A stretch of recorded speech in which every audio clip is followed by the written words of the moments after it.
Okay, that was the boiler room. Now, what I was told, it was a married couple that worked when it was a hospital. The woman was messing around on the husband. She was making out with some dude in the corner of the boiler room. Now, the husband, he was supposed to be off that day, but he went in there because he heard rumors that his wife was messing around on him. So he was at the door. He saw the entire thing. Well, obviously, he was very upset.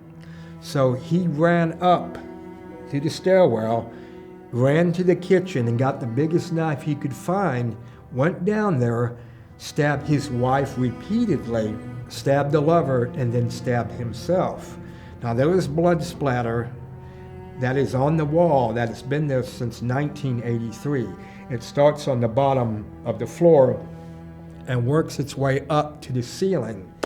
But that completely changed when I met a nurse that used to work here. Her name was Donna.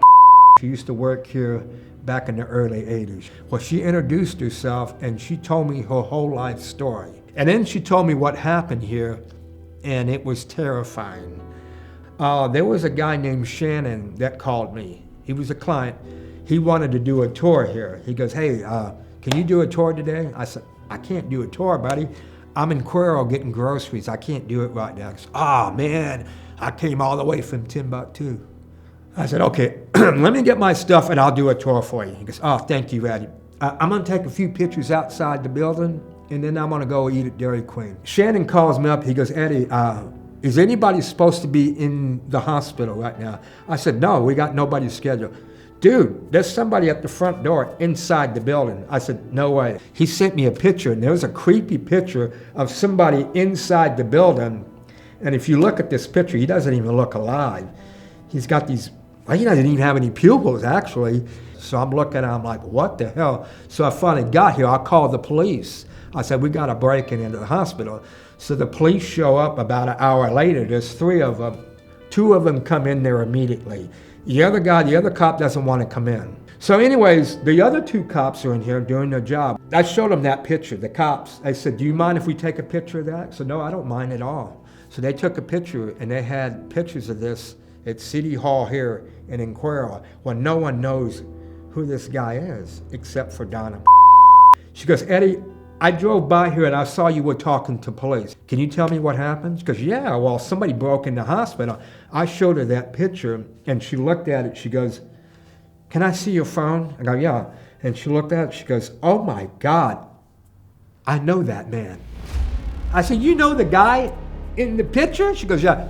Who is he? His name is Danny. He used to work here in the boiler room in '83 when I worked here. He was the guy that killed those 2 people and himself. I said, so he was the one? He goes, yeah. Well, how did that happen? He had a .22 caliber gun, shot his wife, shot the lover, and shot himself in the temple. Well, that would explain the blood splatter, okay? So it was caused by a gun, according to her. So anyways, I'm looking at the blood splatter, and I noticed there was a guy, this was a month and a half ago, a client of mine, he was up there looking up in the ceiling with the flashlight. I said, sir, are you looking for bugs or something? He goes, no, I'm looking at the blood splatter on the ceiling, okay? The gunshot wound splattered up in the ceiling and ricocheted on the side wall, and that's why the blood splatter looks like. I used to work for the FBI, worked in forensic medicine, and this is what I'm seeing. So that was the story of the boiler room.